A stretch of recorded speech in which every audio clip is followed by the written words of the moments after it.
Hello, hello, hello. Good morning. Well, it's night for me, but good morning for people in the States. And good afternoon from people in the Europe. Good hello, hello. Okay, so let's welcome back to the Svelte weekend. This is Svelte weekend number 8, and we have been building a Google sheet clone called the Svelte. And let's do a recap. Let's take a look at what we have done so far over the past Svelte weekends. All right, so I see a lot of people are joining in. Hello, hello, hello, and good morning. Okay, so this is what we have built so far. We have a Google Sheet clone built using Svelte and SvelteKit, and we have been able to have this kind of cells where we can type in. Um, we have editing. We can we c- we can move our focus around with keyboards. I think that is one of this a live stream, and then the one before we managed to make this cell when you edit, it's like growing cell where you can edit, and the last one is where we have where we're able to do formatting. Okay, you can't see that, but maybe here, then we do formatting like say underline and strike through and italic at the same time. Can say that we can format our cells. That's what we have done over in the last Svelte weekend. And today, in this weekend, we're gonna attempt on uh, resizing our columns. So here, you can see that all the columns are basically a fixed width or fixed height in terms of the rows. So we are going to see how we can resize them, right? So if you take a look at Google Sheet, here you can hover on each column header or row header. And when you are hover on top of that boundary over here, as you can see, not anywhere, but like here at the edge, you see a like a blue border being focused, right? You can see like the blue border over here. And if you click and also your cursor will change into kind of like a resize cursor. And as you drag, click on, hold on to it and try to drag and you move around, you'll see that you are resizing the column. So over here, it seems like the column itself is not. So we there of course there's many ways on making this UX, developing this UX. But over here we leave the UX design to the Google Sheet. We're just gonna follow how Google Sheet works, right? So here in Google, how Google Sheet works is that when you drag, apparently you are dragging a line, but the underlying column itself is not being resized. This is good or bad, I don't know. But one thing great is that you don't have to redraw like the column itself, right? Because like as you resize, for example, over here, as you resize, then this cell over here will have to shrink or grow. All the cells have to shrink and grow based on the column width, and maybe there's some calculation that's happening. So if you do this with just a line like this, then you don't have to worry about the cost, and you can. Okay, so one thing I also take notice is that when you move all the way to the far left, you can't go more than a certain width, right? You have a minimum width for the column width. You can't go smaller than that. You can't go negative, right? Since we are resizing the column D, so you can't go all the way through like column C over here, right? But you can resize, like you move this around, right? So whether your cursor is going up or down doesn't matter. It's more on the x-axis, and as you resize, you are like shifting the lines, and if you release your mouse, then the whole column will be resized, right? To that the destination width that you have. Right? So this is what we're gonna do this weekend, right? And same thing goes with a the row height as well. So the row height, of course, you can't go beyond negative, and you can grow as tall as you want. Okay, so this is what we're gonna build. So let's see how we can do this. And maybe let's recap a bit on the code that we have so far. Right. So this is this Google Sheet clone. We are using SvelteKit, but most of the things we haven't really used much of anything from SvelteKit itself because we are still just looking at this one page. We haven't really navigated away from different pages. We haven't have any like page loading logic. We just go into this page without any data and we populate the data from here, right? So in future, maybe we will have to read um, the parameters to know like what is the document ID to load and loads the data, populate data into a Google Sheet. But now we have nothing, right? So now it's only one page. So it's in this suite/id, which is this page where we are viewing like one document. And here the page itself is this one, where we have three components: top bar, suite, and bottom bar. And of course, you can imagine the sheet itself is called the suite, right? So if you go to the suites over here, what you will see that here is that we have a lot of functions, like maybe say for example, when we press on any key or when we scroll, when we move our cells and things like that. Um, let's see. I think the thing that we're gonna look at is that here we have um, we have a main element, and then we specify number of rows and columns, right? And then we have a div, and then inside we have cells, right? So cell is probably just one cell, right? One cell. Um, so the main, if you take a look at the CSS, we are using okay, we are not doing anything, but we only have one div over here, okay, throughout our whole component, right? This is just cell, and this is the column header, this is the row header, and we have one div. So this div, we are using display grid, and we are using a grid template um, rows and columns to define how many rows and how many columns that we have. And um, here we fix the rows to be always 20 pixels high, tall.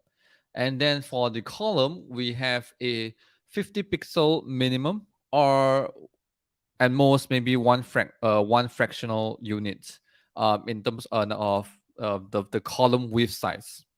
Okay, so here this is our we display using our grids. Of course, now if you have a resizable column and row, then not all the width, all the columns, sorry, not all the width, not column, no, not all the column widths, all the row heights will be the same size, right? So which means we probably can't do repeat anymore. We will have to specify each rows and columns one by one. And hello. I realized when I watched back my live stream, I realized that a lot of people have been commenting in the live, has been chatting on the live chat, and I wasn't really aware of all these messages until I off until I finished speaking and off the live stream. And the live stream, I realized that hey, no one, no one is a no one is, I haven't replied all the chat messages, so now I need to be aware of the chat messages that's happening and say hello to you all. Well, as I said, we are now building the sheet. Okay, so um let's see what we can do, right? So here we build our sheet using the grid layout, which serves us well, and I feel like we can just continue using a grid layout. So this is a grid layout that's wrapped on a the main elements. So this main element is the one that can be scrollable. Okay, that's why you can scroll the grid like this, right? So you have a huge grid that's wider, bigger than this whole um, uh, screen itself, this whole viewport. So we make it scrollable, and then the grid is inside. Right. So now we have to, as I said, with the resizable column and row, we'll probably have to make the this parts a not using a repeat anymore, right? So maybe as a start, let's come over here as a start. We will probably have to have a way to define the grid template rows. Let me copy this too first, and I will remove this for now.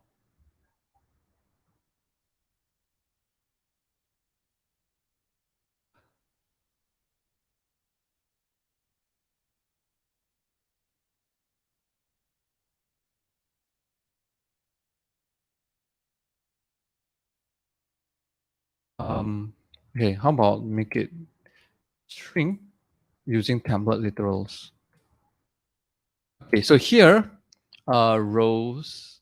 So here, this one is we use a style attributes to define our grid template rows and grid template columns. And here, we can use the we can have the this one. We don't have to use calculate anymore. It will be number of rows plus one, number of columns plus one. So if I think this is being refreshed, right? We have a hot reloading. So if I do 50, it's 50, right? Right now it's 20, it's 20. So nothing has changed so far, right? We just, the only thing we have changed so far is we shifted the CSS from the style block into inline CSS styles. And the reason doing it here is that we are going to generate the value for this grid template rows and grid template columns using JavaScript. I'm going to parse it over here. So we're going to set this value in the to the style attributes, like inline to the inline style of this div elements over here. So that's why we move it out from the style block and into our div elements. And here, let's see. So as I say, we cannot use repeat anymore, right? So we will have to figure something over here. So I think I'm going to call a variable called we're going to reactively declare a variable called grid templates rows.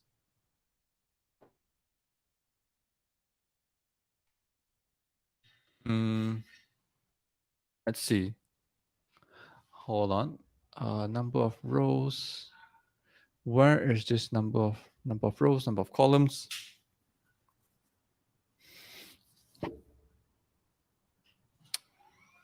Okay, I think what I'm going to do here is going to just define this variable as like a normal variable, because we're going to change. Okay, so I was going to do something like the 20 pixel uh, uh um array number of rows fill with 20 pixel, something like this. Hold on, there should be more than one. That's one. Okay, and here is this thing. And we're gonna join with space. See whether that works. Nothing change. Hopefully it works. You inspect elements and you take a look over here.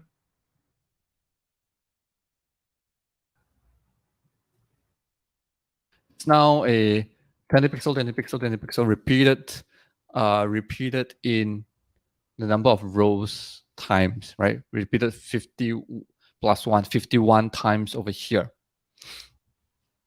So this obviously works. So just now I was trying to do a reactive declared variables like this.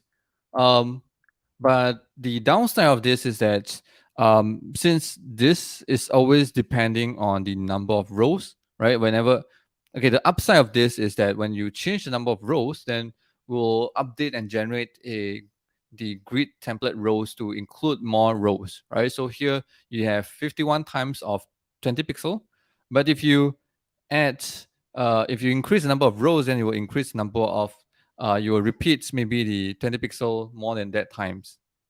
That's the upside of doing using a reactively declared this dollar colon sign. But the downside of this is that we can't really, because we want to do a resizable column or resizable rows, we can't really go and change this variable because it will be an awkward situation, right? Because you can, if you have another way to change this variable, then if you change the number of rows again, then you will be reset again, right? It's like this should this statement will never hold. It's not always true anymore because every time this changes, you will have a new value of this, but you can still update this where it's no longer equal to this this expression over here. Then it kind of go out of sync.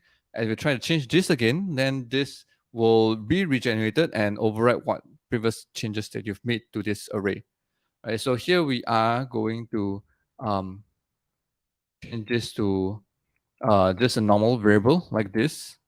And in case in future, if you want to um, increase or decrease the number of rows for this grid template rows, then we're gonna maybe have a function to do that for us. For example, update uh, uh, increase, decrease rows, number of rows. Okay, so here we can have this function like this. And what this function will do is probably, for example, if you check if grid template rows dot length, I think we just keep it to an array. And here we do a join. So here, if the length is not equal to number of rows, then we'll do something, right? Either to increase number of rows or decrease number of rows. But you can have this as separate logic, right? Else this one, right? If it's less than that, we need to increase number of rows by basically keep filling 20 pixel. So here, as in the default is 20 pixel, right? So we can fill that in. We'll say grid template rows equals to, let's see, template rows. I think we just do a for loop to increase. Let I equals to grid template rows dot length I less than number of rows plus plus grid template rows dot push 20 pixel. Okay. And then yeah, we increase number of rows. But if it's less than that, then we can say template rows equals to grid template rows dot slice 0 to number of rows. And then we can reduce the number of rows. Of course, you have to remember this is always plus one, meaning we actually needs to do this over here as well. Yeah, and I feel like maybe we shouldn't put a 20 pixel as a string like this, because maybe we'll want to use it to do some calculation as the row heights, right? So I think better we just keep it as a number like this. And it's only in here where we map uh, height plus pixel, and then we join with a space, right? So here we've made some changes, but on screen there's no changes yet, right? So because we still just fill with just 20 pixel height for each row. Okay, so we've done with this one. Let's also do it for the columns. Actually, I want to change this variable name now since it's not really a grid template rows, right? It's like a row heights and column widths. This one, I'm going to change. And then column widths is this one.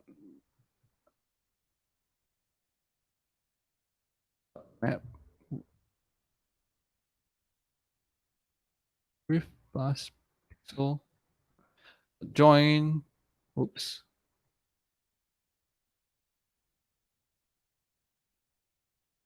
50 pixel. I think by default we make it 50. This is 50. Then increase, decrease columns. Have it as columns.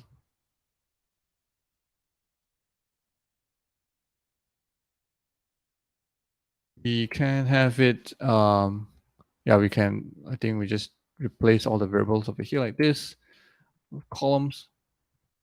So we add 50. Okay, so far, I think so good. Nothing has changed so far. Looks good to me. And now it's time to resize, right? Um, so here in our column header, this is where we have the, um, yeah, where we create a column header. This is, each one of this is one column header. And we'll have to have a,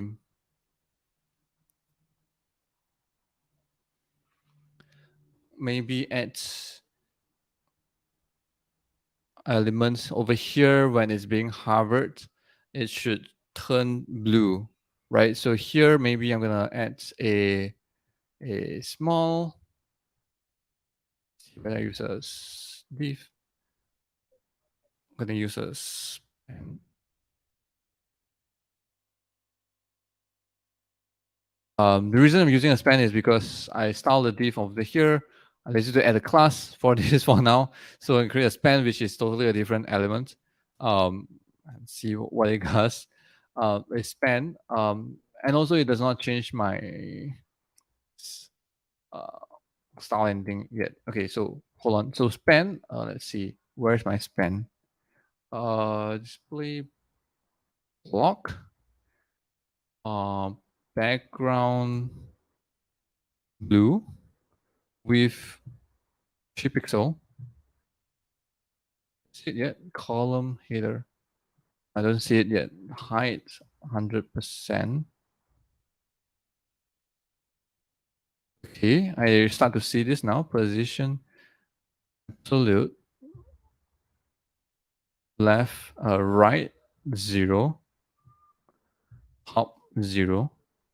Okay, this is better now. So now we have this element and absolute positioning, so it does not affect our a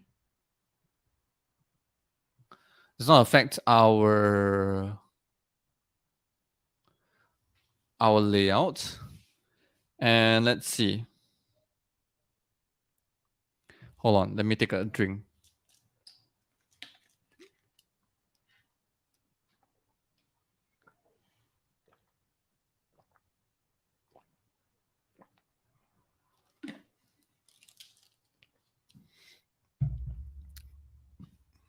Ah. So let's see. I can see more messages coming in. Let's say hello, hello. Welcome from Europe. Welcome. Um uh yeah, I see you guys are having a great chat over here. And well, meanwhile, I'm struggling and figuring out what's to do next. Okay, so one thing crossed my mind.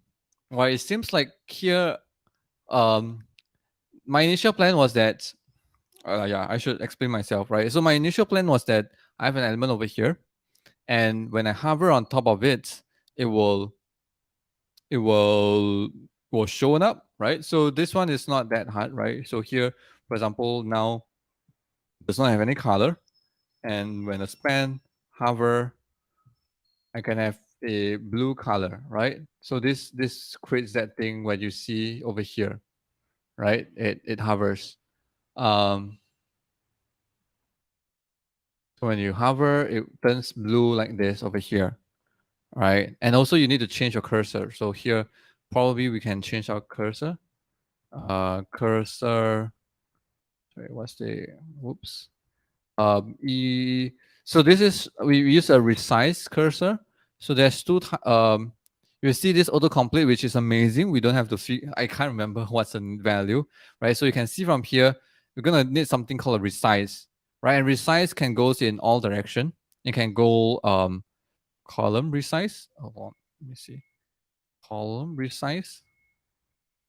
And how this looks is like it feels like you are resizing a column, right? So as you hover on top, you will see this column resizing, like, which is great, which is what we probably would need.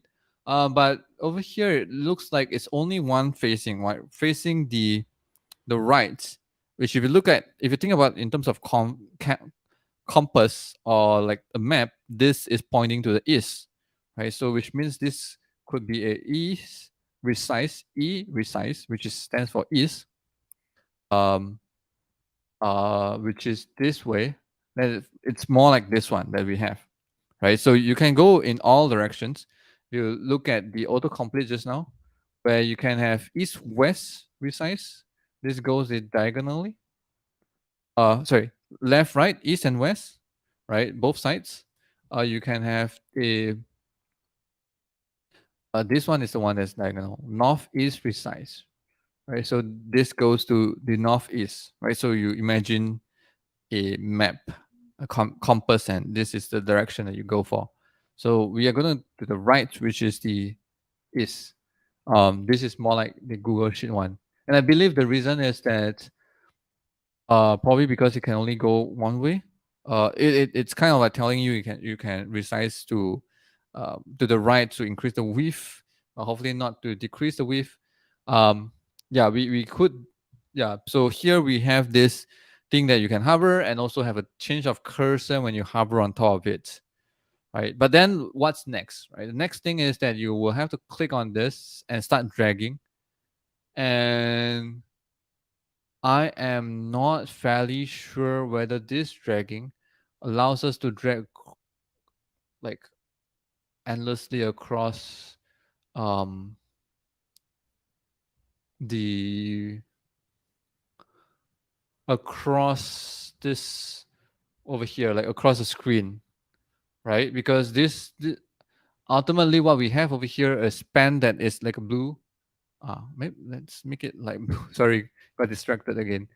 Let's make it like sky blue. Like this is not nice. Violet.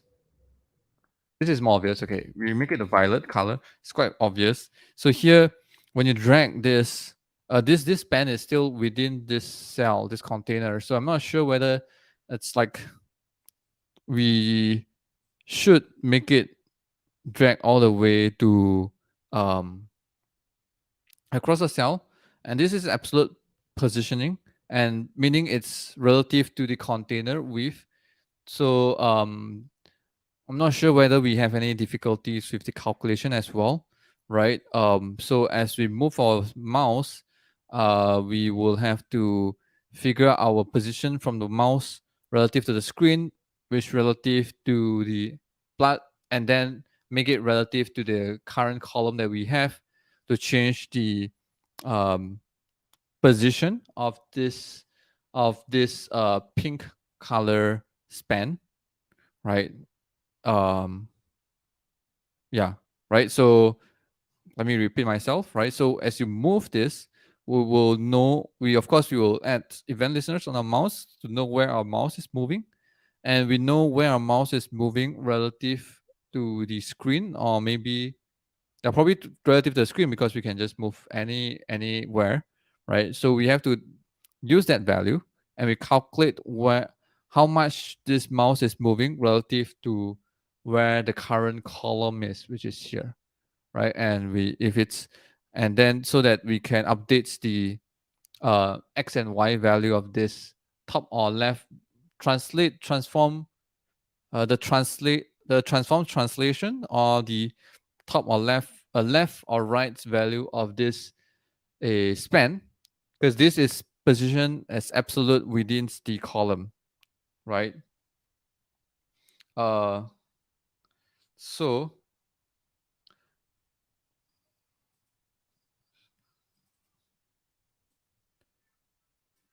um yeah, so I'm thinking maybe instead of having like this span on every column, maybe you can create one that is a span that is on that is that is on the sheet element itself, like a standalone one. And then we can just we position it to anywhere we want. And then this is much easier because it's relative to the sheet, which is always starting from zero. Um, what is it? Starting from zero? No, but then if you scroll, we have to extra calculation, right? So here, if it's um,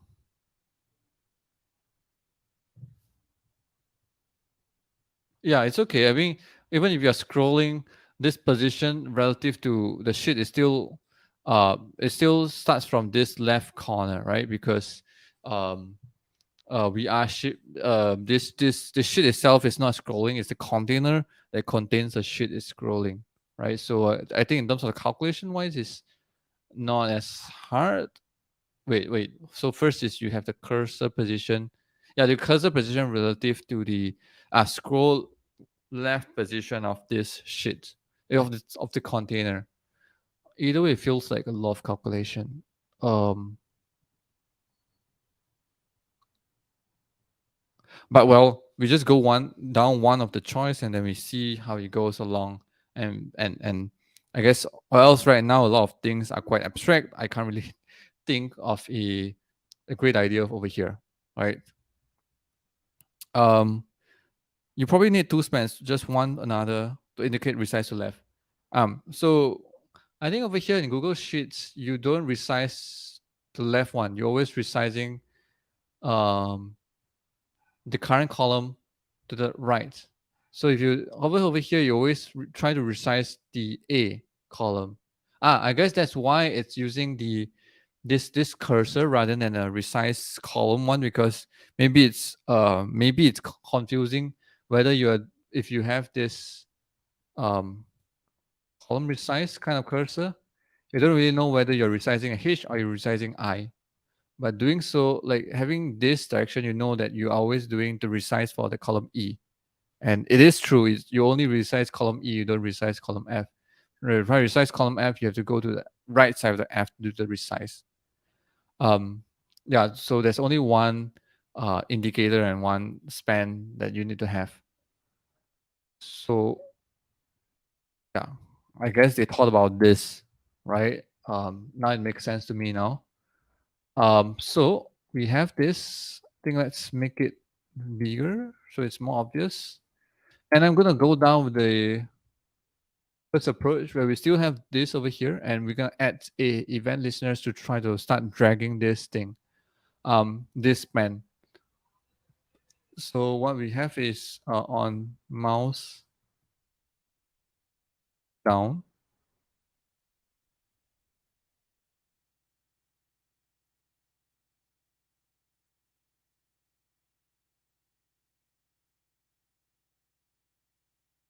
Hold on, I think we will do this one over here. Um, and the move. Okay. Do it like this.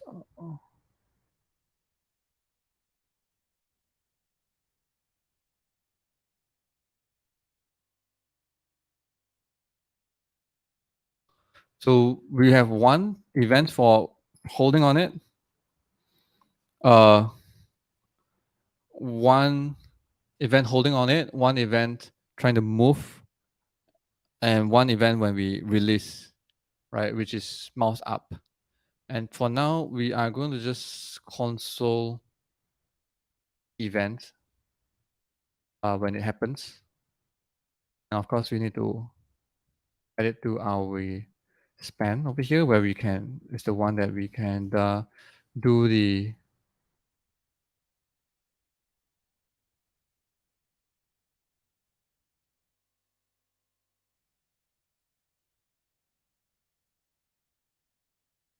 it's where we do our handle our gesture. Right, so here, let's have to the side have our console. Here, as we are moving, okay, we haven't mouse down, but we are moving. And as soon as we move out, we don't have any new events coming in. And if we try to hold down and move, and if now we are leaving this place, and if we release our mouse, you see that we don't have the on mouse up event, right? The on mouse up event is only when we release our mouse on top of this element, right? You have on mouse up. Okay, so usually what happens when you have a drag and drop is that you only register the down event, um, uh, the down event on the element, and then you register the both the move and up event on the document body itself.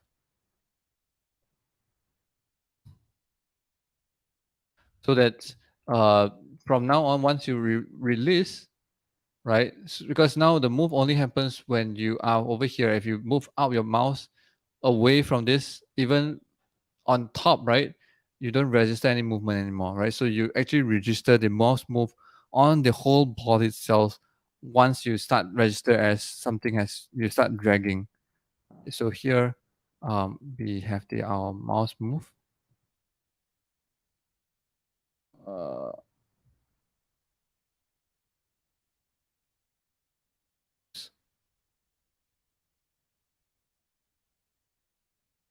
and mouse up.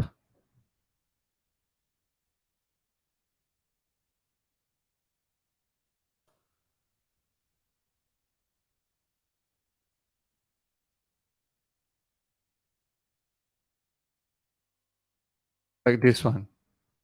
Okay. And what if you, right, something like this.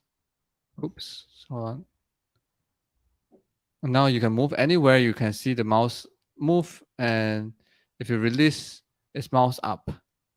Um, but now you see that I never remove the event listeners. Now it's like keep listening, uh, even when I release my mouse, right? So I probably will have to come over here when I release my mouse. I have to uh, remove event listeners for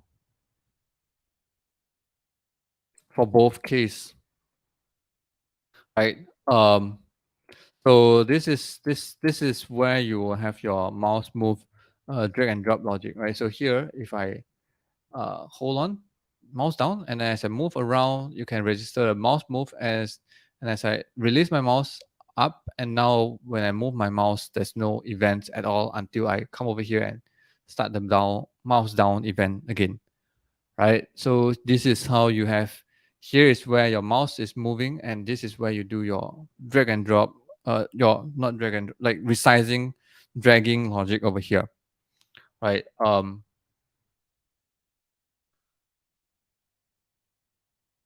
So over here, um, we probably want to know where we started. Let's see.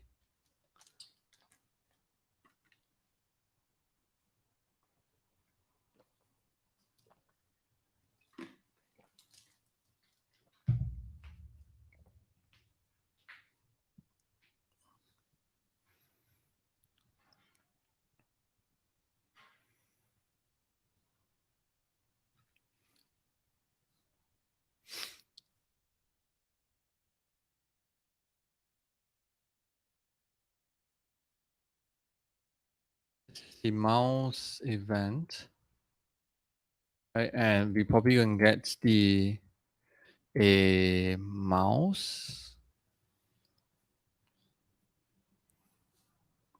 client X. This. So if I hit 298, can't really know where that is. This is 97. 50 plus 50. Okay. I think this is where the X position relative to the, if I try to do here, hold on, let me try to go maybe around here. This is 45. Okay, so this position is relative to the screen itself. But anyway, I'm gonna say this is the start X position. Then as we move, we want to know where our new position is. There's also a mouse event. That's x equals events.client x. Here we're gonna console out the x value. Okay, and then we kind of know we can have our, let's see, we have our span, which is also the events.target. Um, Not really, not this event, but this event's target. Let's the span equals events target.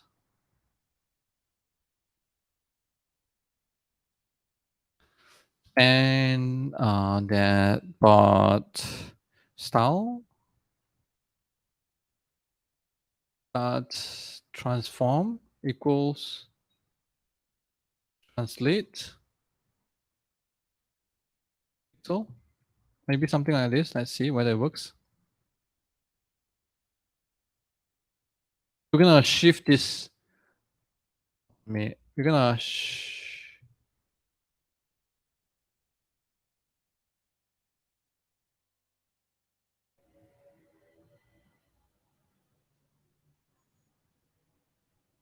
we're gonna shift this as we are moving, right? Like, hey, hold on, it disappeared.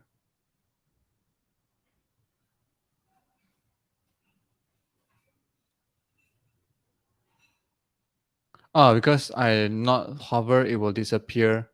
And if I move this around, you can still see it here. And yeah, it's weird.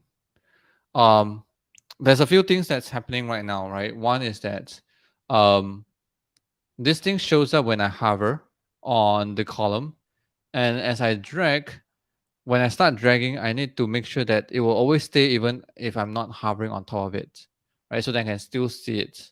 Okay, that's one thing I will need to fix. And secondly is that if I drag over here, my starting point, then when I release my mouse, uh, it is here, right? It is here with a certain transform. Then if I start dragging again, then I will transform it relative to the current position of this thing. Then it is a then it is relative to the then then we are resetting the transform, right? So if I start click here and start dragging, then my transform probably will start with like transform translate 0. But with translate 0 and the current position where we position it absolute to the right of this column, then it will jump over here, right? So if you see, if I start dragging, it will jump to the right and over here. So because it's trying to reset the transform to back to 0, because it's we calculate a transformation relative to its initial position, right? So um, that's where it's a bit um, a bit weird, right? There's a jumping, so that's the number two thing that we're gonna fix. And thinking about all this, right now, I'm starts to feel that I probably should not have this span in every column, because also the if because it'll be something. Hmm.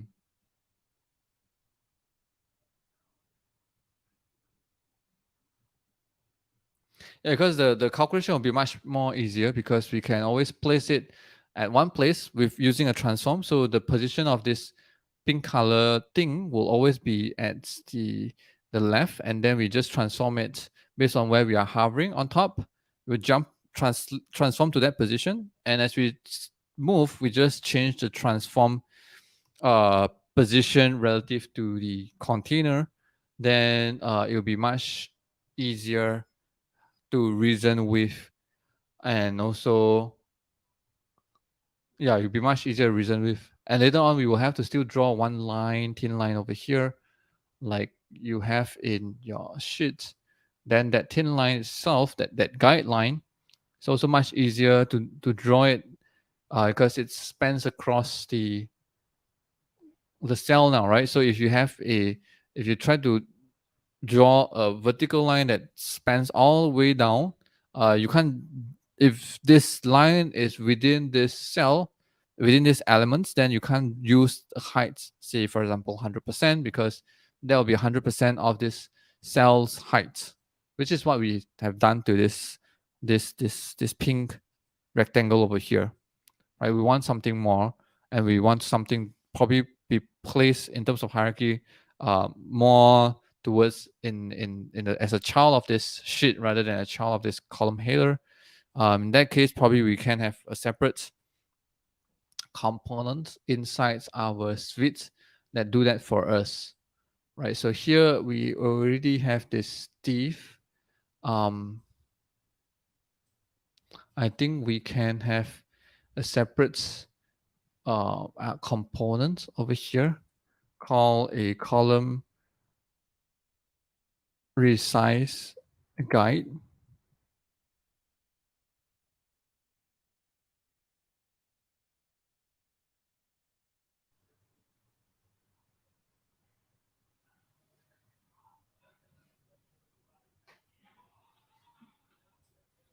Um,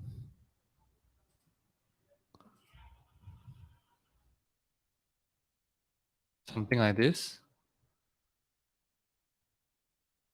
Okay, I definitely see some advice over here. Let me think about this. Keep the span inside. You have to keep the row size anyway. Row size. I'm guessing you are saying the row size of a the column header. Oh no, the row size of each row so that you can calculate the height of the guideline. Is that what you're referring to? Um, Probably there's a short live stream delay, so probably you can take your time to reply while I'm thinking about this. Yeah, if you have more advice, you can let me know. I'm thinking about this. I never tried this before, so I'm not quite sure what's the best way. And honestly, you can see I didn't do much research on what's the best way of doing this, right? So anyway, here I'm thinking about doing this using a column resize guide component over here. Um, I feel like it will be helping me better. So here I have this resize guide.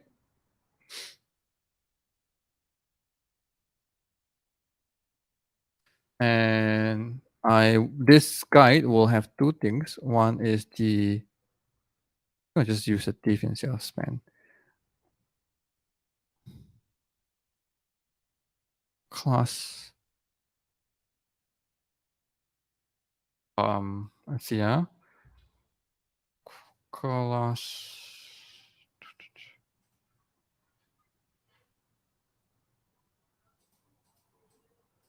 Okay, I have it as a container, and then inside I have two parts. One is the column guide, and one is the header guide. So header guide is the one that is like the pink square that we see, and then column guide is that straight line that draws all the way down. And we put it in the container so that we actually, when we move this whole thing together as a container. We move the container as a whole. Right. Here now we have our style. We can copy some of this style over this thing.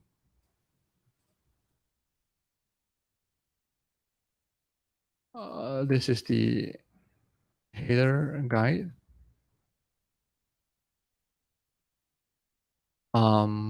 Let's see.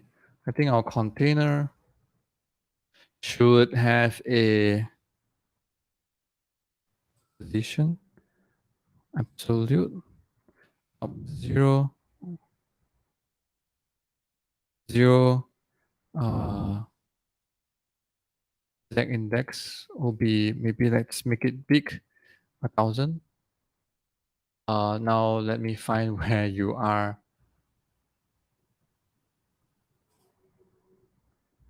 Sections, mean, listing. No, here. And okay, this has no height at all. So height equals 100%.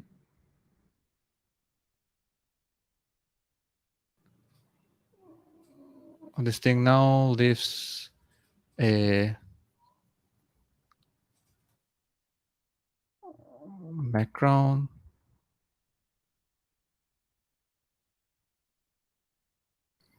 Okay. So I guess this our suite itself, this main should be position relative. So that's the,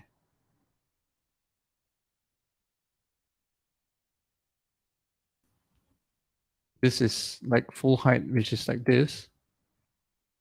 Um,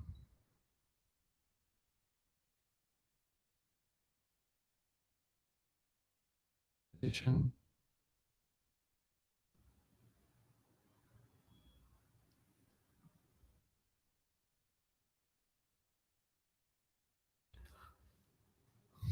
Okay, now this one.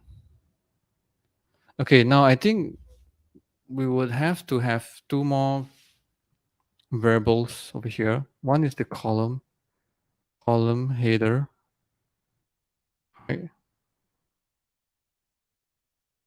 Is 50. Let's, sorry, which is 20, and then the row header width, which is 50. So this one,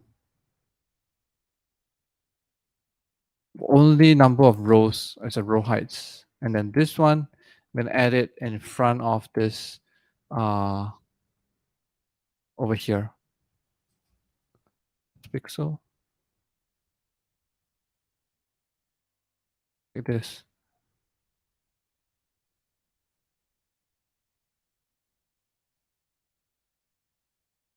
Okay, you have the column height and sorry, column height should be, yeah, here, and then the row height, and then here you also will have your row header width plus the column width, right? Still the same. Then having these two as separate variable, meaning that you can actually pass this thing in. Say for example, the column header height over here.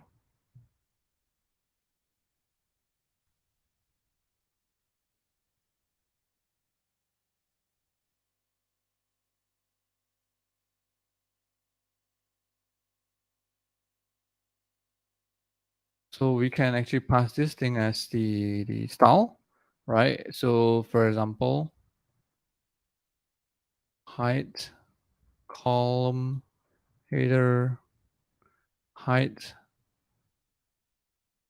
this value, this thing can have it over here.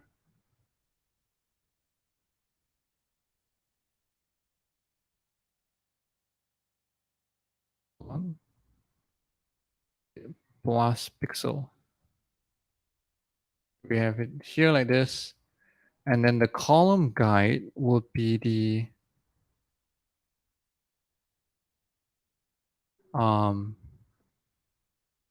we don't need this, right? We will be the width 1 pixel, height would be 100%, top. We don't need this. It's not absolute, so we don't have this.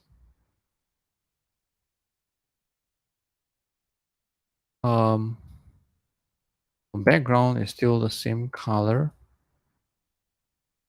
You have it like this all the way, like one straight line. 5 pixel. Okay, and then a margin left as. Okay, I think here I'm gonna define a few variables. First is the guide width is the 6 pixel. This one is this thing. And the margin left will be the half of that. So it's a bit like centered.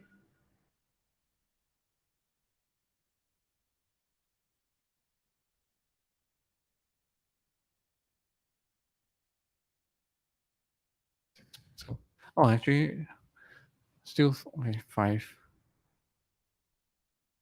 minus 1.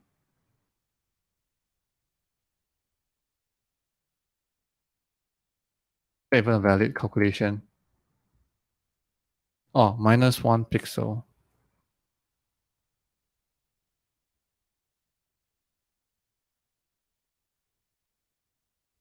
So it's centered. It is centered align. Right. So here it's center align. Then this one, this color also will be a color violet. And this one we can also pass it in here. So now it's violet, but we can change it later on.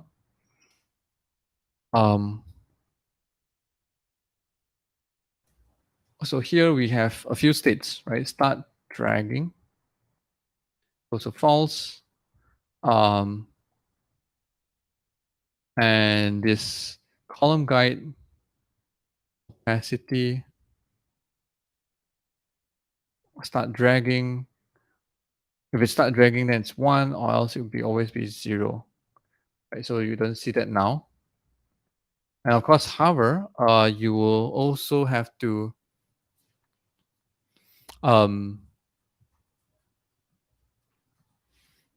set this thing as well. The hover, I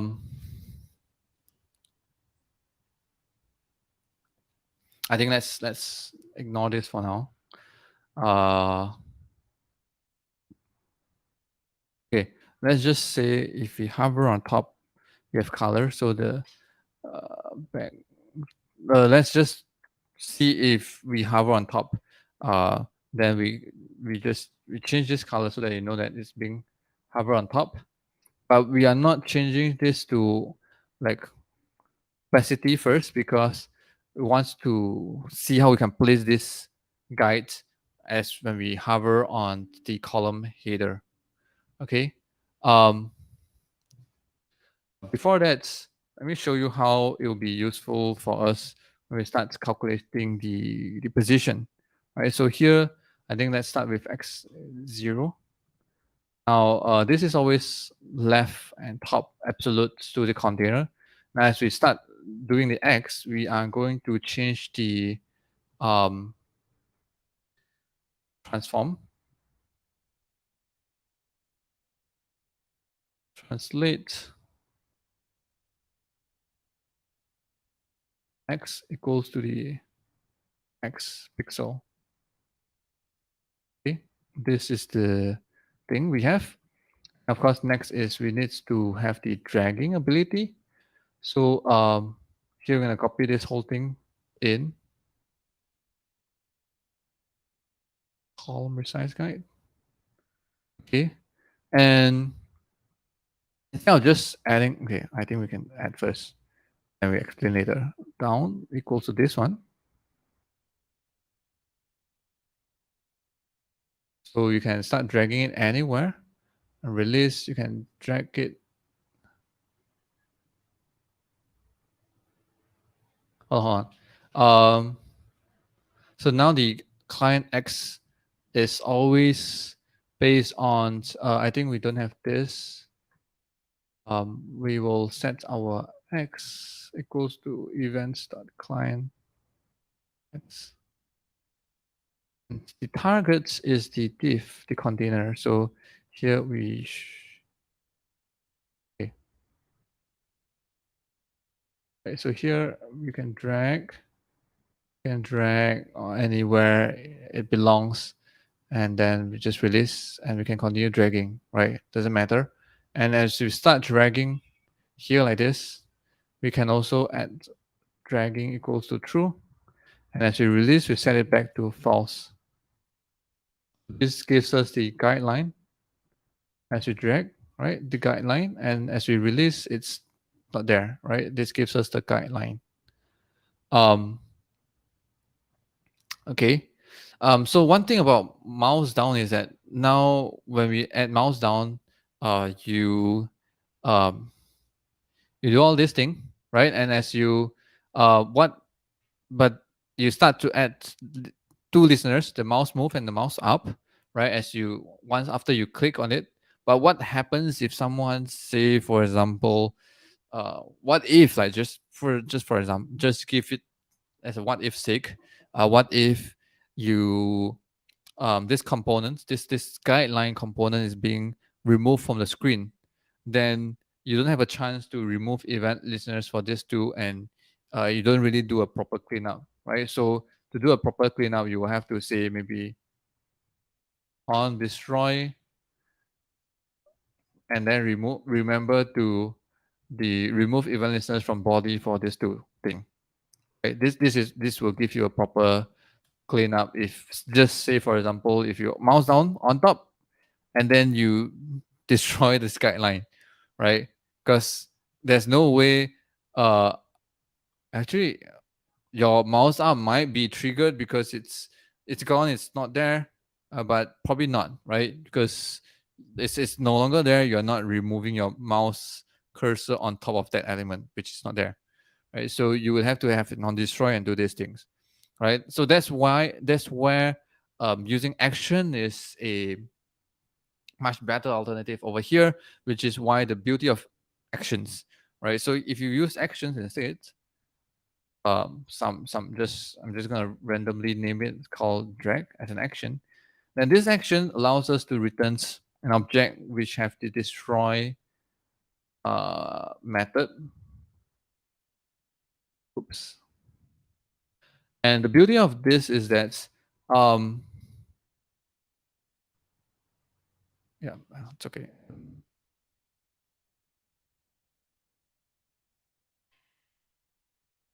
The beauty of this is that as you remove this element, basically the only chance that this element will be removed is this component is being removed.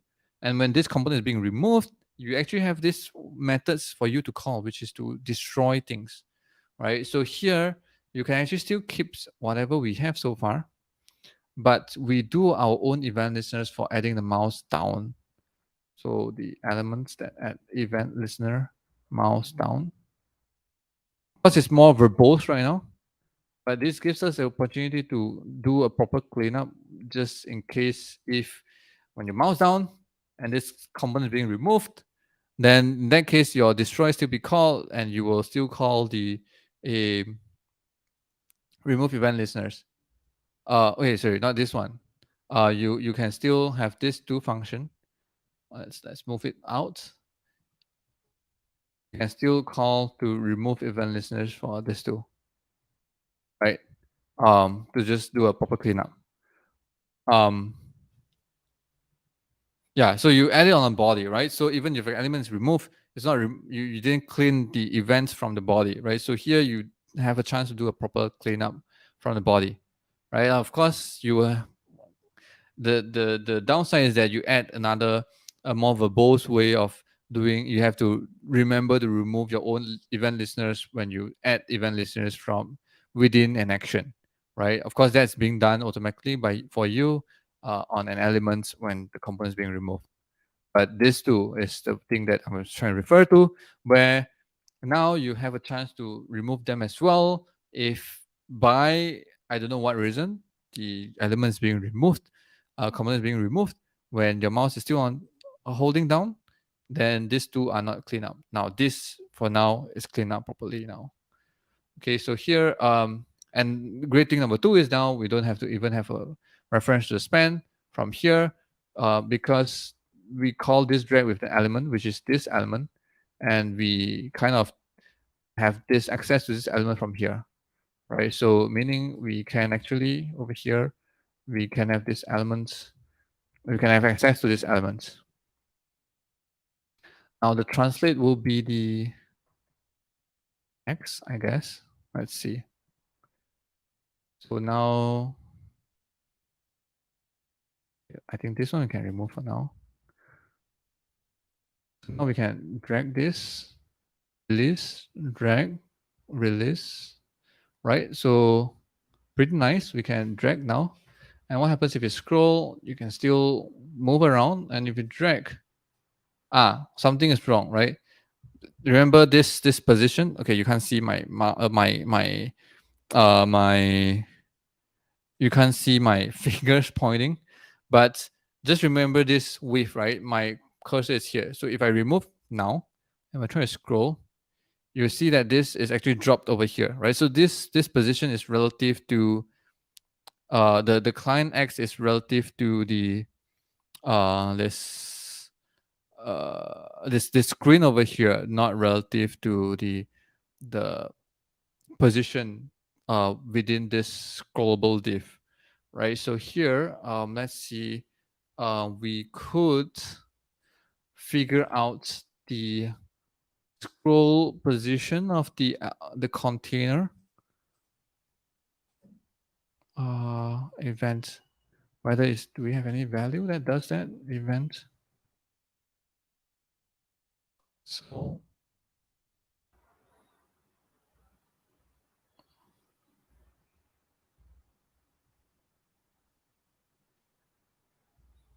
right, so here our client offset x offset 55.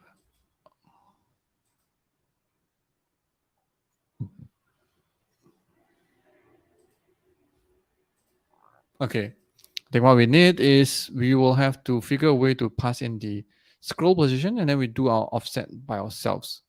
All right, so this, let me see. So when we drag, it's not possible to scroll, right? So only one, it happens either or when you drag or you scroll, right? So here actually when we start dragging, we can actually get the scroll position. And then here we can always offset uh, the screen position plus the scroll position, right? So you scroll so much, and although your screen says it here, it actually should needs to be plus that offset to shift it to the right. So like yeah, over here, scroll X. Now to calculate this, we'll probably have to figure a way to get this, which means we'll have to um, from here, you scroll into view, this main element, right? Scroll into view.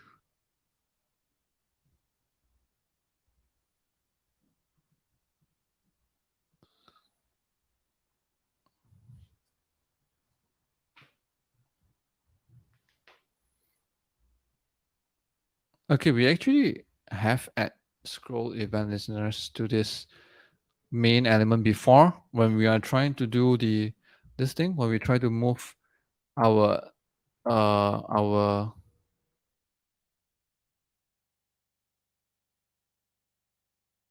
no, we did not. Oh, okay, we just get the container and do this. Okay, so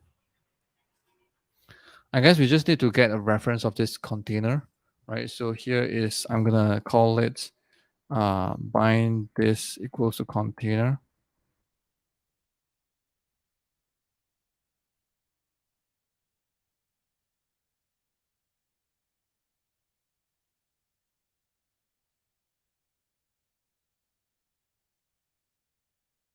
And then with this container, we are going to pass it into our this one as well,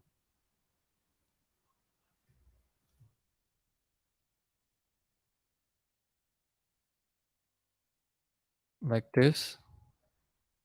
It was a bit weird, but I think let's do it like this for now first. But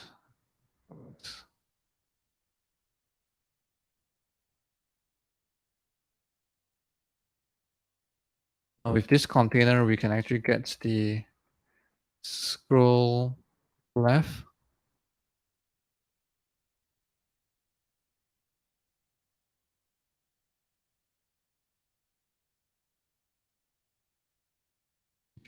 Actually, have it on mouse down, right? Scroll X equals here. Okay, so here we can start dragging and we can also scroll. Scroll and we drag.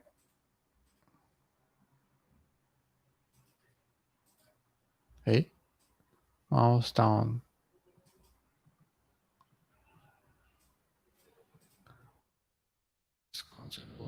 Scroll X and the X value. What's wrong with this? Let's see.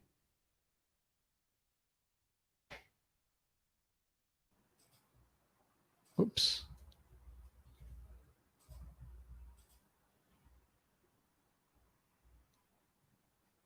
Okay, if we scroll and start drag.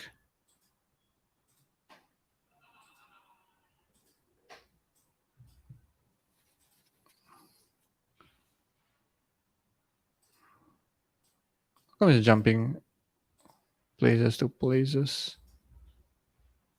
Let me try refresh. Oops.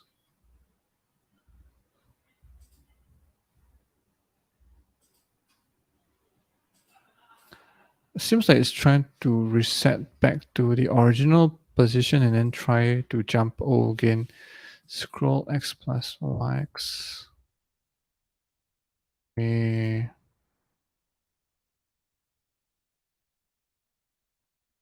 Yes.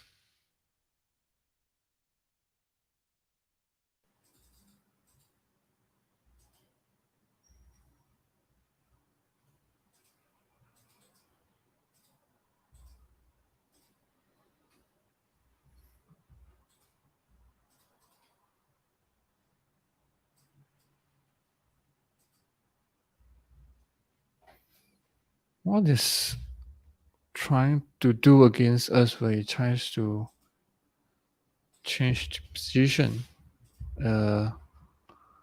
Let's inspect this.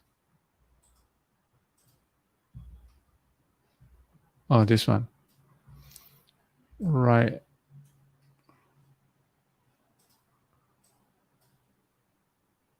Oh, okay. I think there's this one. And this one is fighting against each other. Okay, okay. So here, um, okay. So X is this one. We're gonna make it this plus this scroll X. So this and this one, this one. Okay, that's great. Let's see. So yeah. So what happens is that just now it seems like it's trying to jump places, and then I realized that luckily, I have this is written as translate, this written as translate X, and I realized that actually I have two different styles writing at the same time. So I managed to remove this and then just do one place, which is over here. Okay, so here now seems like it's smooth now. Just shift this, scroll, shift it, scroll again. Looks good, right? It's stuck at where it is. But the problem is it does not start at where we want it to start at, right? We want to start at where we will seemingly hover onto the right edge of the column where we want to start scroll resizing, right? So this shouldn't show up in anywhere. It should show up in the end of the columns, right? So that's probably what we will have. We want to pass it want it to maybe as soon as we are um maybe as we are hovering on the let's see as we are hovering on the column headers, maybe that's when we want to um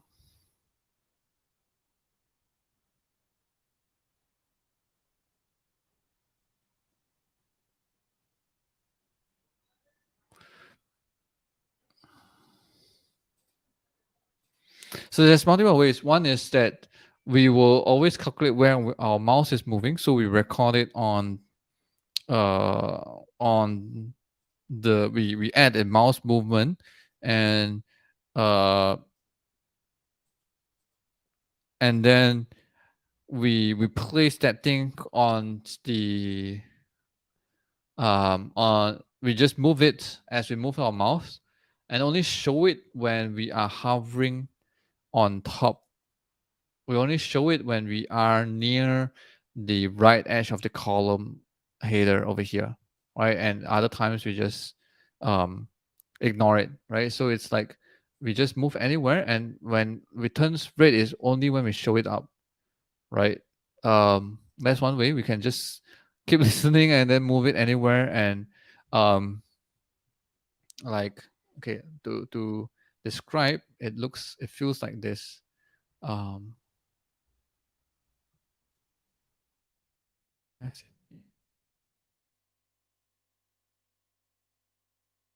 So it will be, you can't see it anywhere, but as you refresh, can't see anywhere, but as you shift, okay, now I need to also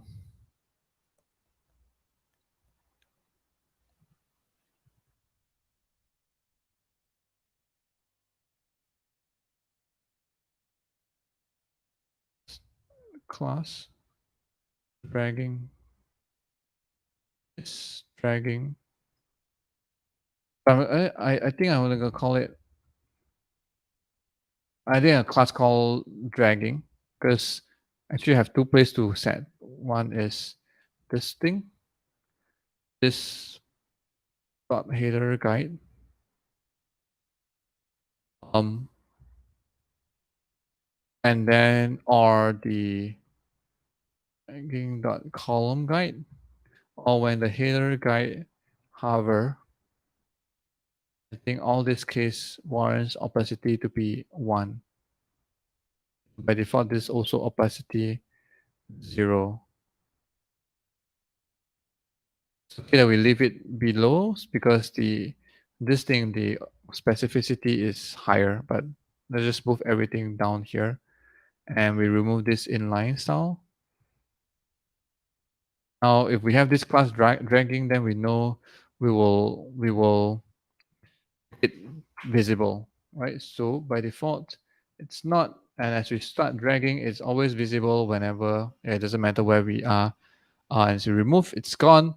So I'm just imagining like we can always only show it up when we are hovering at the column, edge of the column, and then we're dragging and release. So when you are not hovering at the edge of the column, it's actually moving this thing around. You just don't know it until you chance upon it by the edge of the column. That's one way. Um, so maybe another way would be uh, maybe another way would be as we hover on this thing, this place, this band that we have, only then we summon the column the column resize guideline and align it at this position. Right? That's another way to do it. Um, yeah. So I think I would do the second approach, because the first approach feels a bit silly, right? Because every time you are not doing anything, your mouse moving anywhere, you are still trying to place that indicator, which is a bit weird. Um, so now we can actually, maybe we can even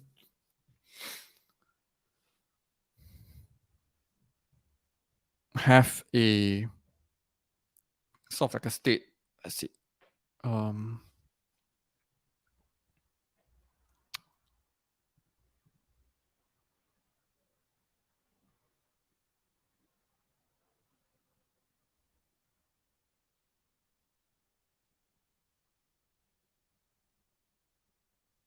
okay, so I have a state called um,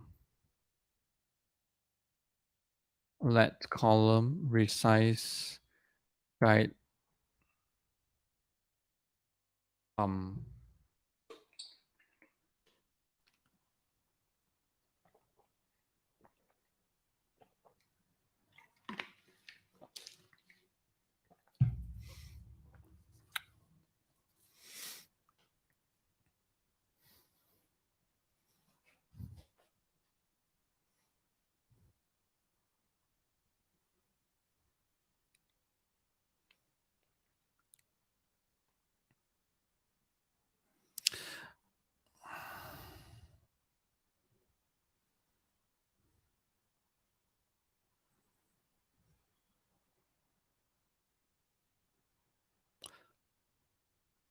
okay. I have a variable called column resize guide position.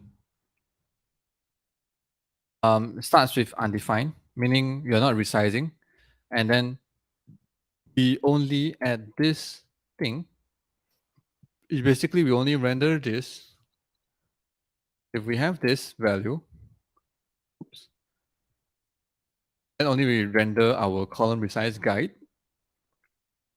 And this is actually the position. This is actually the X value where we start our column resize guide. So this one actually I can make it like this as a number.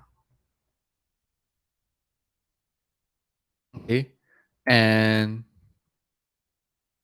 so I'm gonna say this is probably a number or undefined. And also I'm gonna define two functions. One is hint resize column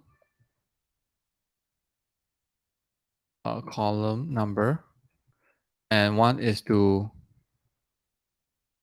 unhint resize column. Okay, this is what it does.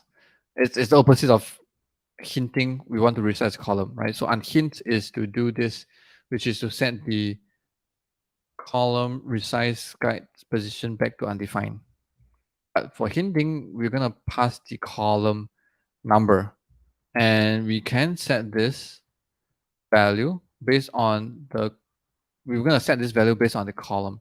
And how do you know uh, uh, what is the position based on the column? Actually, we kind of know, right? Because we know the column width, right? So I'm gonna say the target position.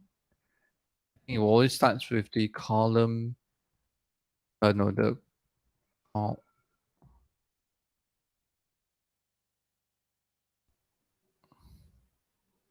the row header width, and then we will for let I equals to 0, I less than column, I equals less equals than I plus plus. I am going to target position plus equals to the a column width,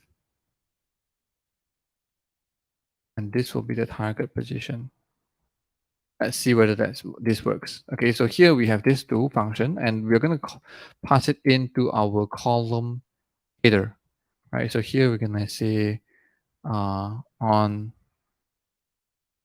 hint resize column and on unhint resize column. Okay, I'm just gonna call this. I'm bad at naming, so I'm just gonna pass this to in, and of course this is not a valid. Um, wait, so this should be the event.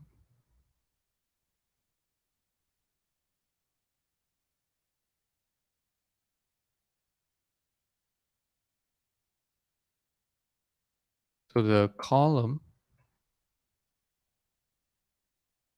event.detail. Okay, I'll just do this. Okay. So now the thing is we need to dispatch this to action. So here, basically, how do you know when we are going to hint and when we are not hinting? It's actually still based on this span. Okay, we still have this span. I think everything is okay, except we don't have to have the color now anymore. Okay, and what we need is that if we mouse over, then we are going to dispatch the hinting of this column. Oh, actually, yeah. Actually, I don't even, I can just do this, right? So hint resize column, column, which is a number, right? Then in that case, we can still keep this like this.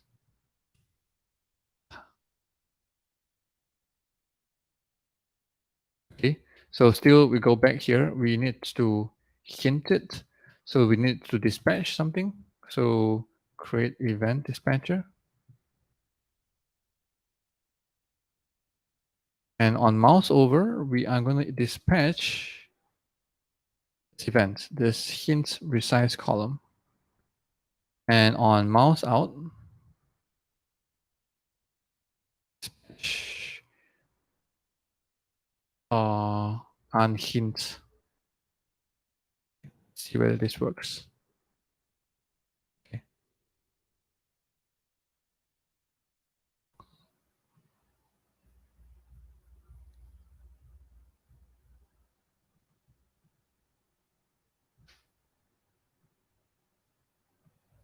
Okay, nothing happened. Let's see.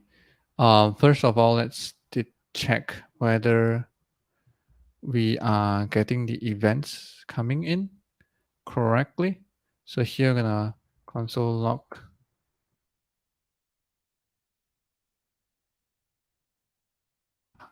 I have to edit here. Console log. Hint precise column. Okay, let's see.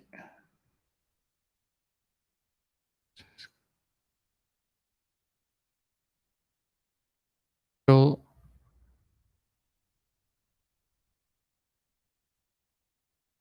sorry. I think something is wrong with the code. Let's see where is wrong. Column, this is correct. This feels okay.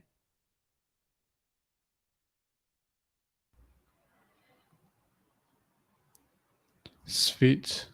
It's this file. Okay, this file has something wrong. Oh,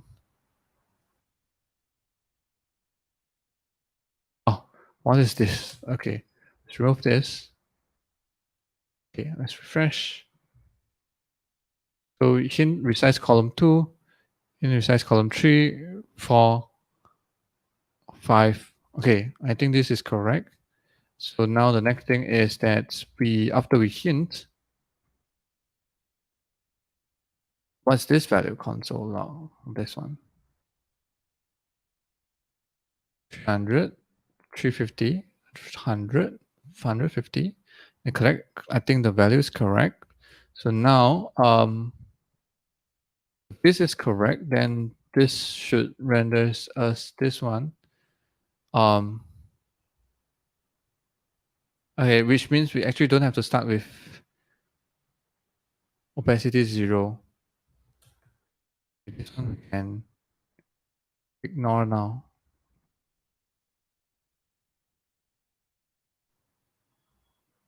Right? Okay. Okay, I think we need to offset a bit so here we are showing on the right edge. But I think because we start with the 0, right? We start at the right edge and then move to the right, right? So I think we need to offset a bit based on the width. So from the width, it's 5 pixel. Whether this works, I don't know. Let's try F5.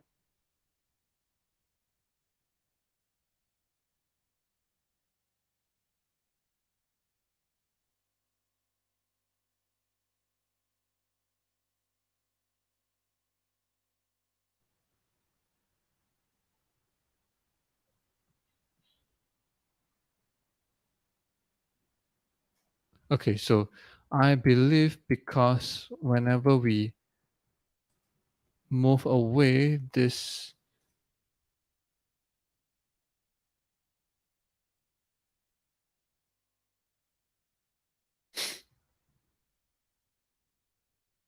I believe whenever we place it on top, we kind of have something that's cover on top of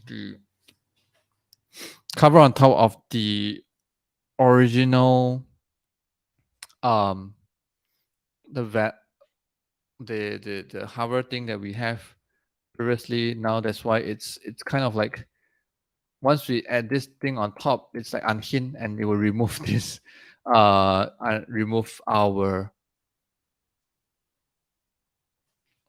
resizer, right? So I think it's we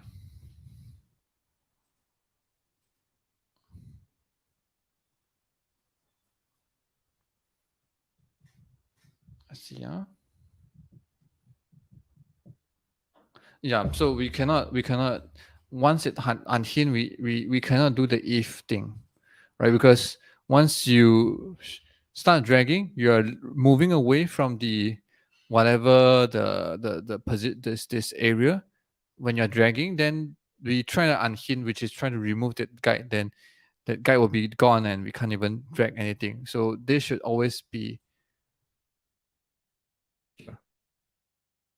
um, and this can be changed, right?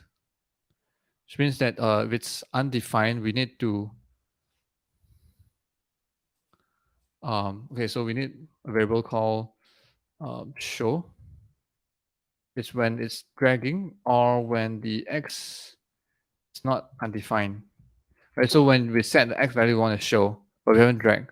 But when the x is but when you start dragging, then this will probably turn to undefined. But since we are dragging, we still want to show. So let's call it should show. And this is where we use this thing. Should I think have another class because dragging is also where we show the column guideline. Right. So here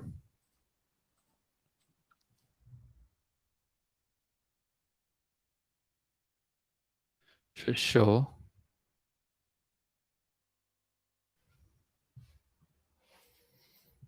actually the okay. I think opacity is a bit confusing. Column guide. Okay, column guide. No opacity, and then only when it's dragging we show it one. Correct. But the other thing, header guide, actually we don't need this opacity 1 or 0 because you can set it on the container itself, right? So here, which is here, opacity, show 1 0. Okay, let's see.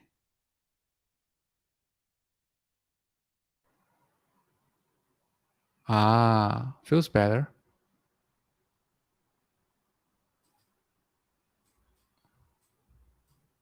So once we, and then when we, okay. So it stopped here because we,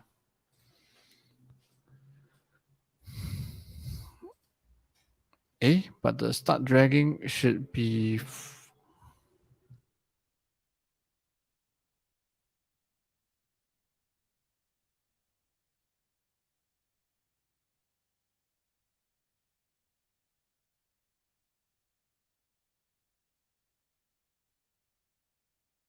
opacity. Ah, wow, sharp eyes. Okay. Let's see.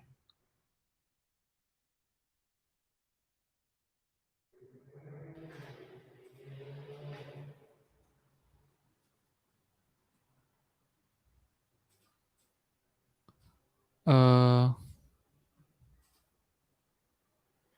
huh. This doesn't change. This didn't unhint. But the x value seems like it's not updating or start dragging.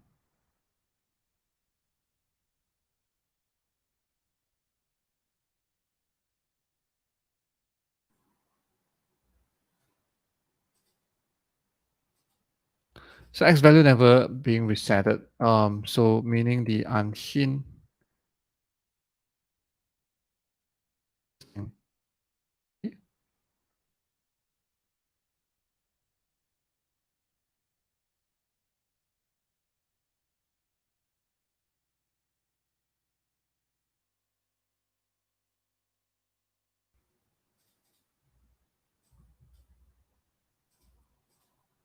Okay. I think I know because we reuse this x number as the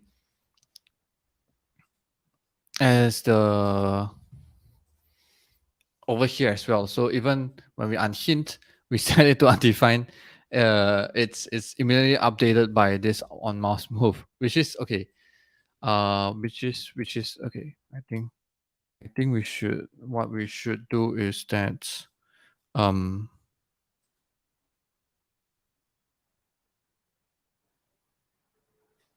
okay, maybe the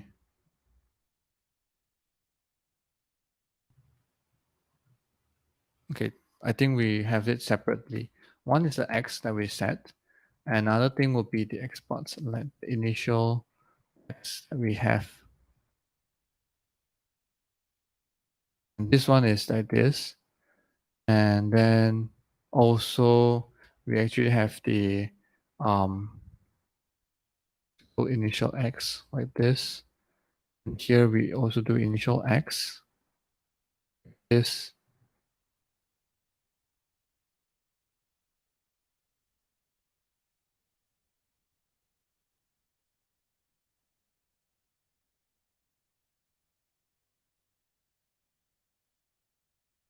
this, right? So once you set, we set update.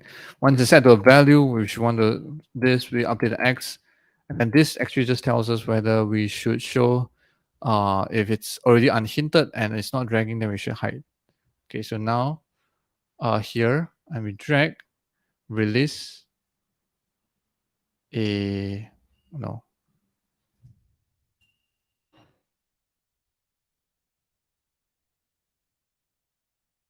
Here we drag, we release, should show is false. Okay, should show is false. Which is finally true. Okay, finally correct. So should show, based on should show, uh, oh, this is the style. Okay, now I think finally get it. Here we're dragging. Okay, we release, it's gone. Uh, okay, anyway. But here, hmm, should show. I think still have the same problem, right? Once you, uh, if you clear, you see, once we hover, immediately showing and immediately unhinted because this covers the span when we are trying to say um because his mouse is moving out from this place. So I guess the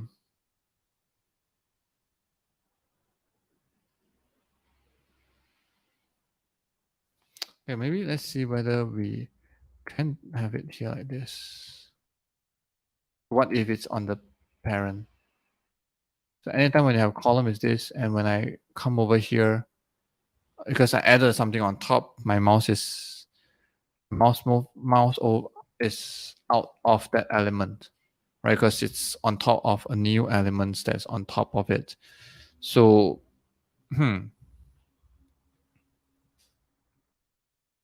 wait, this is not the right way to do it. This is not a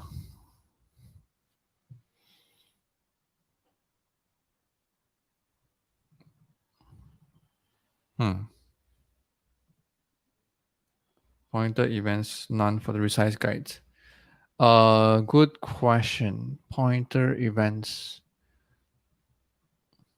Actually, worry that probably if we use this thing, if we remove this, um, Then I can't drag. Oh wait, header guide, pointer events, pointer. Then will I be still able to drag? Let's see. I don't know. Here it is, and then no, it's not working. Uh, is it not working? Let me refresh again. Here on top, okay, gone. So if I add it here, yeah, but then I can't drag anymore because I don't have the pointer events on my resize guide. Okay, so kind of not really working this way. Which means it's kind of like I have to go back to adding the mouse move events on the.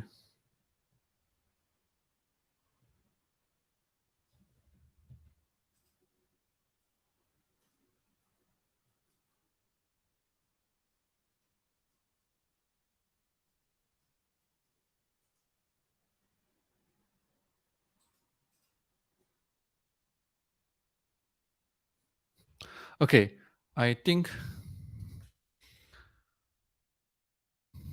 since we have gotten so far, I feel like we should let's stick to what we have so far. Meaning this is still using this span to do this controlling. Basically allows us to still let us know whether it's hinting and unhinting. Um, yeah, but the thing is now is that once it's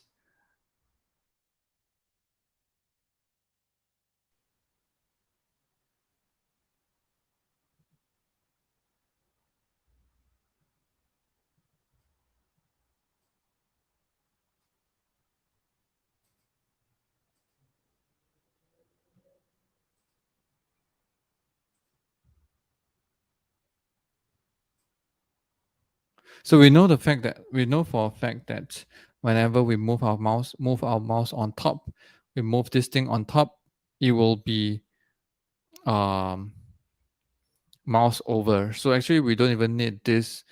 We know that for a fact that we will kind of automatically unhint. So actually let me just remove this for now. So we don't have to unhint from the column header because we hint and then we add something on top, then it will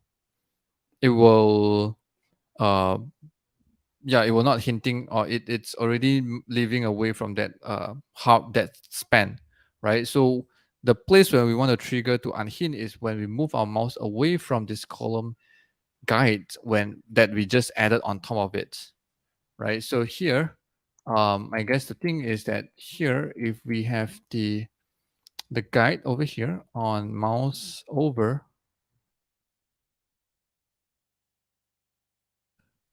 and if it's not dragging,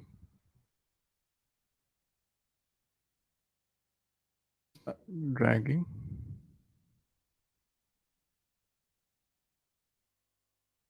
then this is where we are actually going to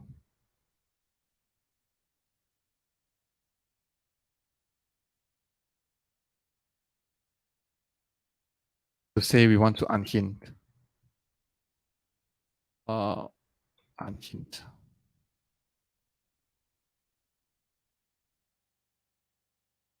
You have this thing, and then here is the unhint.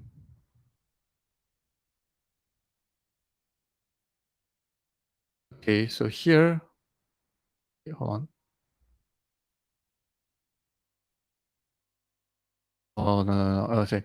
Mouse out.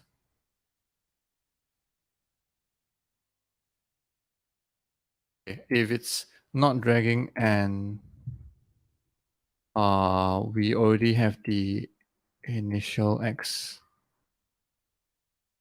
This is a bit weird. I shouldn't call it initial X, but okay. Anyway,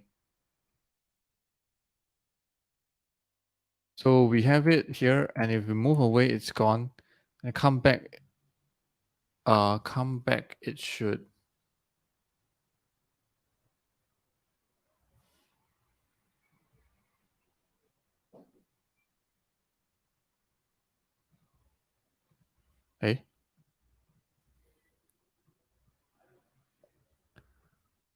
console log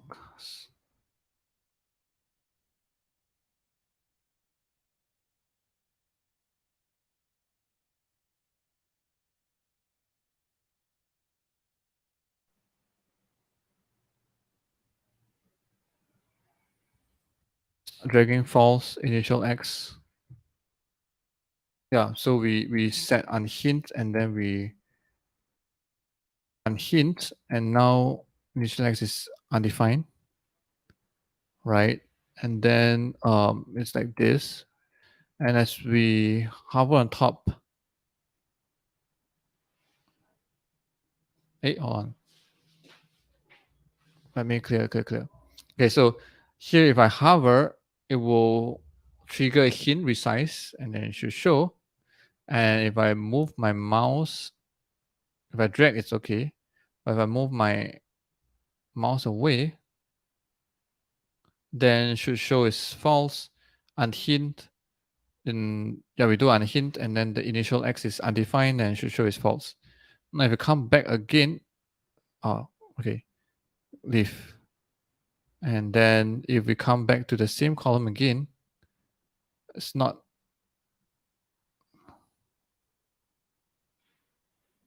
a initial x is not being set anymore. I guess this is something on the column header. Mouse over.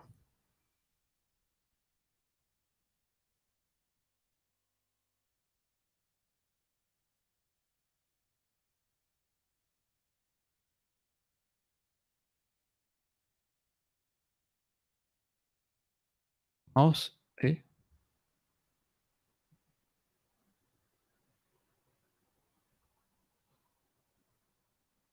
The mouse is no longer over of this span. This there anymore? Oh, because we draw our guide on top of it. Ah, no wonder. Okay. Um. Okay. So when we are not dragging, then not showing, then style our pointer events. So none initial or unset initial. It's okay. So here remove what?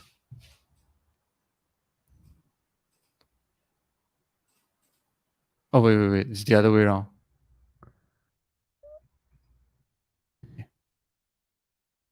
So we showing, hiding, showing, hiding, hide, show, hide. Okay, finally. So I guess the final thing that we need to do. Yeah. So what happens is that just now when we hover and then leave and hover again, it couldn't hover because that thing is already on top and overlapped on the existing span, so we can't detect that. So now the last thing is when we leave our mouse, we want to resize the column width. Okay, finally. So here when we lift it up, we want to dispatch an event called done resizing. So on mouse up.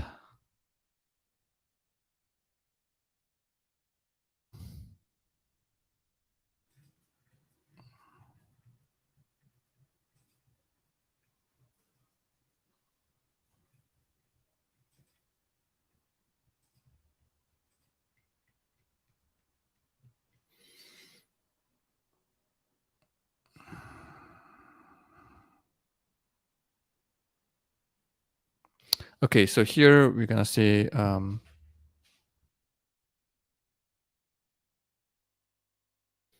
resize, and then we have our x, our value. Now the thing is over here in our feeds, feels like still a few things to handle, and we are spending quite a lot of time today. So here with unhinged, column guide resize position.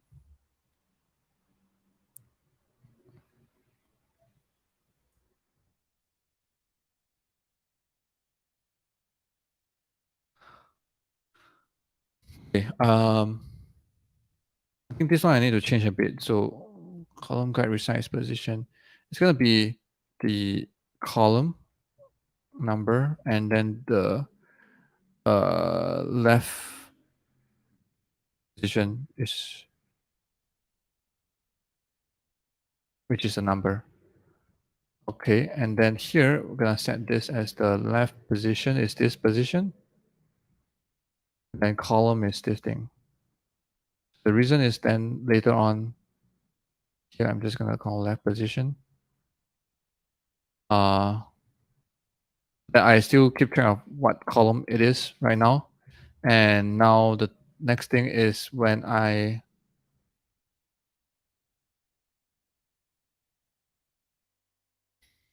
go over and try to in our column resize here on resize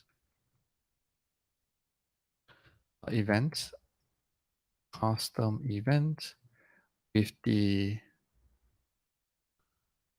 this one is the X. So here we have the X as number. Oops.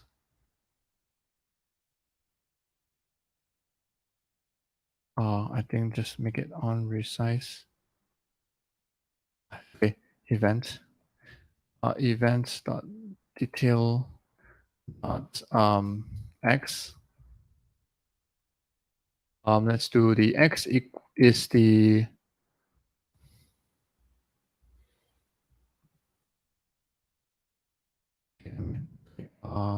resize column.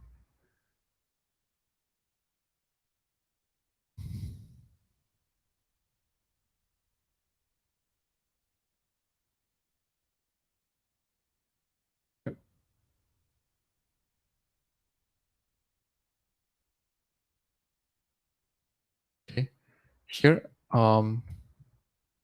get our X. We need to know our column.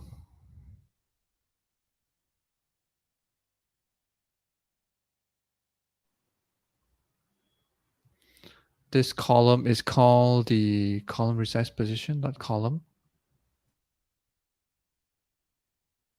And we know the X, we know the column. Now the time to calculate the column width. So the width equals to width equals to X. We're just gonna keep minusing the number of say for example for I equals 0, we just minus all the columns before this. I equals 0, I less than column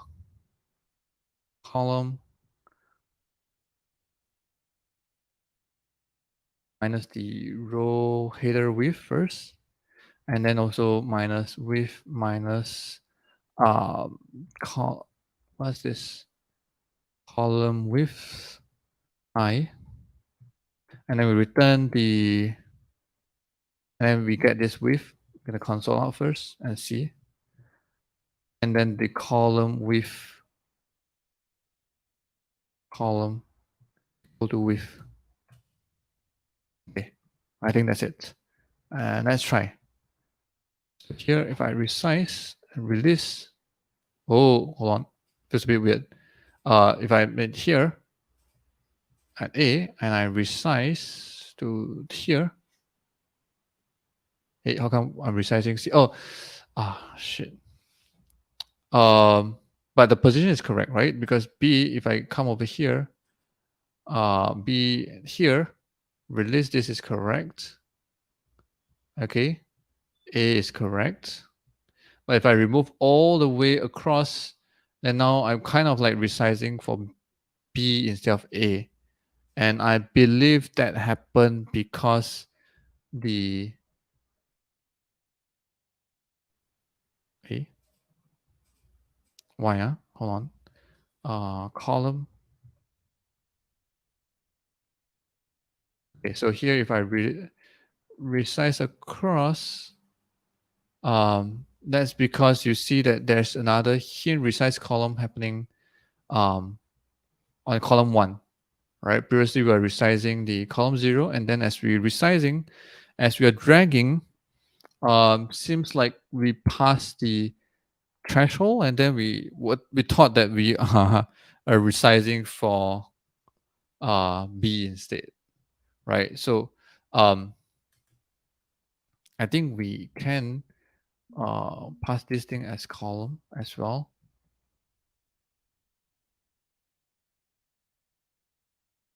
And now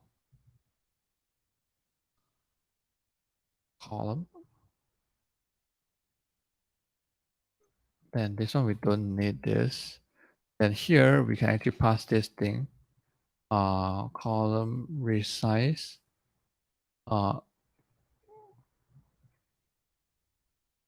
Position. Actually this thing.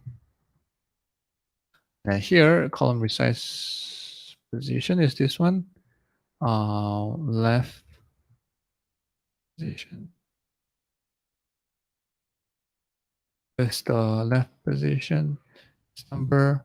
Column is number. So we record the thing.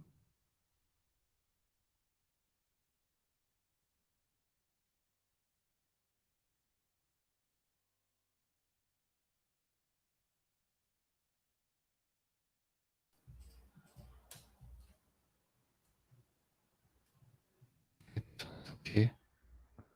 And then this one is like this is okay. And then this one is okay.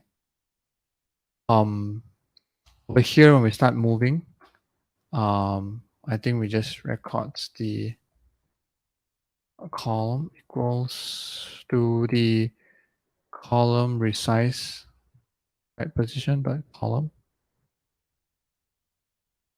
Smash this as well. So record the initial column that we have when it starts to drag, right? So here, it's an error.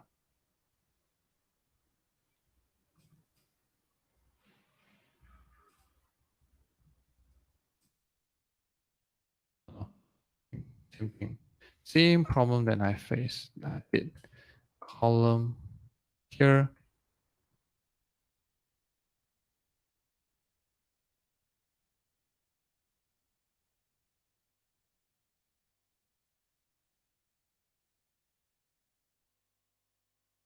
Okay. Start here, my drag, release. Yeah, yay. Right.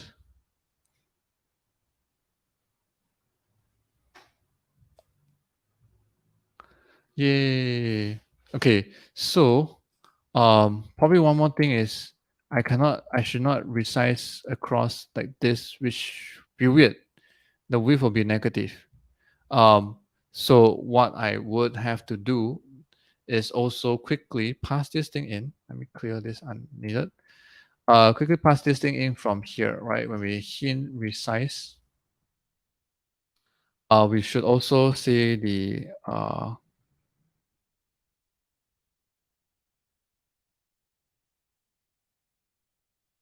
left limit equals to here. Okay, let's see. Left limit equals to the row header width as well.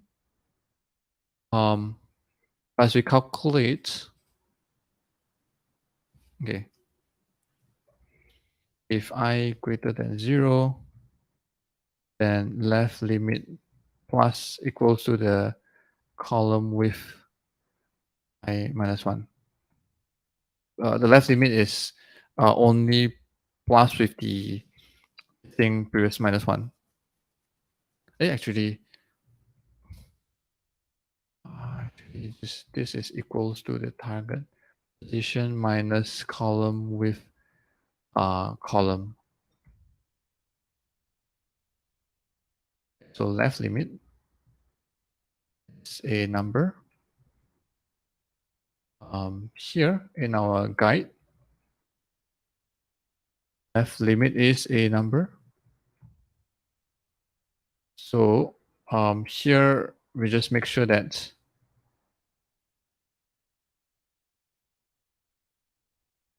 that's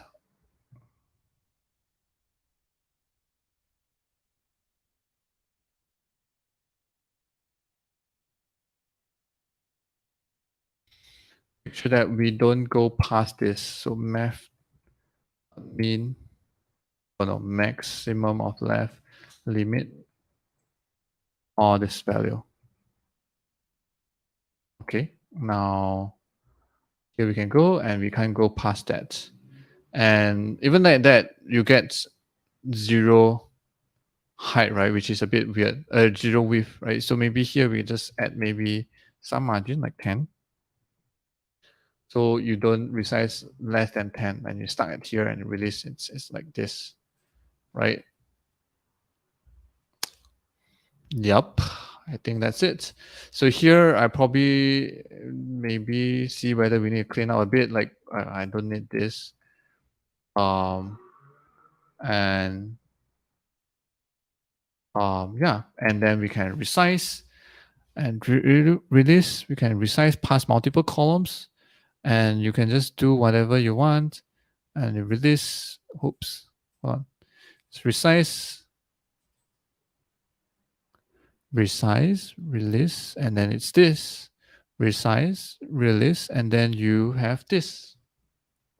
Okay, now we have custom width for each column, and now,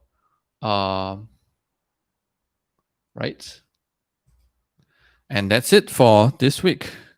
I feel like, yeah, I feel like it's a long one. We spent so much time to just figure this out. This is something that I've never done before, to be honest. So that's why, figuring out the CSS, the JavaScript, and like all the weird issues that we come out so far, will take some time to figure those out. But now since we've done with it, let me clean something. Now since we've done with it, I feel so happy that this is done. And I guess we can do something similar to make the row height resizable as well. And that's it's for this week. And